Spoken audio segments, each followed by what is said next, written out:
5 volcanoes, one of which recently erupted. This is the Bataan nuclear power station. In the Philippines, it's known as the Big Scam. The scam almost certainly began here at the Wack Wack Golf Club in Manila, where Ferdinand Marcos used to play with his cousin and chief crony, Herminio Dicini. In 1974, the American company General Electric applied to build the Bataan nuclear power station. But Dicini urged his pal Marcos to accept the highest bidder, the Westinghouse company. Moreover, the deal would be underwritten by the American government through the Export-Import Bank and a clutch of private American banks. Everybody would make a buck, except the Filipino people. By 1977, President Carter had stopped the building of nuclear power plants because of their inefficiency and faulty design.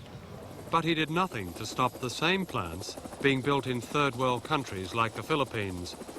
Moreover, the State Department, which had to approve Westinghouse's export license, knew the Bataan power station was to be built in an earthquake zone, but still it was encouraged to go ahead.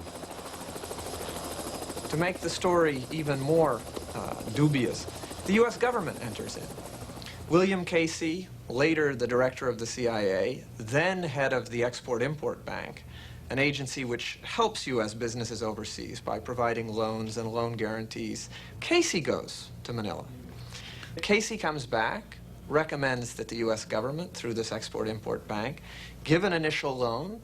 That opens the gate for all these other banks to come in and give loans. And they start building.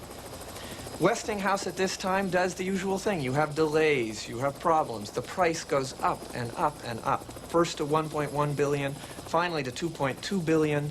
Some estimate that the final cost to the Philippines will be $2.6 billion. So you have a $2.6 billion fiasco that will never produce 1 watt of electricity, which now the Filipino people have to repay. When Marcos was overthrown in 1986, President Aquino declared the Bataan power station unsafe, and it was closed forever. At the same time, her government began legal action in the United States against Westinghouse. Last year, the American judge found ample evidence of bribery. On the day before the case was due to be heard in March, it was settled out of court. Westinghouse agreed to pay the Philippines $100 million. But remarkably, the Aquino government agreed to give Westinghouse $400 million just to make the power station work, regardless of its position in an earthquake zone. And this $400 million will be borrowed from the same amount